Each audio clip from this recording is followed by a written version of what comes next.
அதே மாதிரி திருவள்ளுவர் திருக்குறள்ல சொல்லியிருக்காரு, பகுத்தறிந்து பல்லுயிர் ஓம்புதல் நூலர் தொகுத்தவற்றுள் எல்லாம் தலை. இத டாக்டர் அருண்ராஜ் படிச்சாரா என்னன்னு தெரியல, அவர் தமிழரா தெரியல, படிச்சிருக்கணும், படிச்சு பார்க்க சொல்லுங்க. அதோட குரலோட அர்த்தம் என்னன்னு பாத்தீங்கன்னா, தனக்கு கிடைச்ச உணவு எல்லா உயிர்களும் அதை முதல்ல புரிஞ்சுக்கணும்.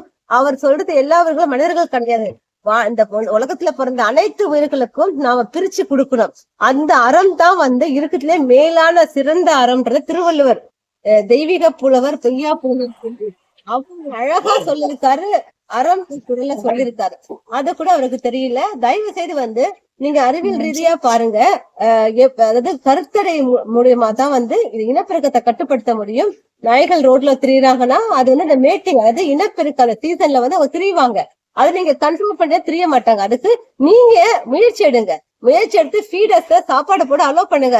ஒரு ஃபீடர் சாப்பாடு போட்டாங்கன்னா அந்த நாய்களை நீங்க பிடிக்க தேவையில்ல, நாங்களே பிடிச்சிட்டு கொடுத்துருவோம் உங்களுக்கு. ஏன்னா அல்ல, நீங்க 10 நாயை பிடிக்கிறதுல 1 நாய் தான் பிடிக்க முடியும், ஆனா 9 நாயை பிடிக்க முடியும் ஒரு ஃபீடரால மட்டும்தான்.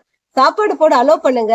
அத நீங்க கவர்மெண்டே எடுத்து நடத்துங்க. அப்பதான் இந்த நாயோட துழல் விடுபட முடியும். நீங்க நாய்கள் வேண்டாம் உணவு வகையை தடுத்தீங்கன்னா இன்னும் நாய் இனப்பெருக்கம் அதிகமாகும், ரேபீஸ்ன்றது அதிகமாகும், எல்லாமே கடி அதிகமாகும். அதனால தயவு செய்து உணவு வைக்கிறத தடுக்காம அறிவியல் பூர்வமா சிந்திங்கள். படிச்சிருக்கீங்க, ஒரு கருணை அடிப்படையில கூட ஒரு மனிதாபிமானத்தோட நீங்க பேசுறது தப்பான ஒரு பேச்சு. தயவு செய்து இதுக்கு ஒரே தீர்வு கருத்தடை மட்டும்தான். அதை நான் விரிவுபடுத்துங்க, நல்ல டாக்டர்ஸ போடுங்க, எங்களை மாதிரி ஃபீடர்ஸ் அலோ பண்ணுங்க. நீங்களும் இனிஷியலா எல்லா நாய்களுக்கும் உணவு கொடுக்க ட்ரை பண்ணுங்க. அப்பதான் ஃபியூச்சர்ல நாய்களோட இனப்பெருக்கத்தை குறைக்கலாம். மனிதர்களும் நாய்களை காப்பாத்தலாம், நாய்களை மனிதர்கள் காப்பாத்தலாம். அதுக்கு ஒரே வழி கருத்தடை மட்டும்தான். கருத்தடை பண்றதுக்கு ஒரே வழி ஃபீடர்ஸ் ஃபீட் பண்ணால் மட்டும்தான் நாய்களோட இனப்பெருக்கத்தை குறைக்க முடியும். இதை தயவு செய்து புரிஞ்சுக்கிட்டு உங்களோட பேச்சை நாங்க கண்டிப்பா அது வன்மையா கண்டிக்கிறோம்.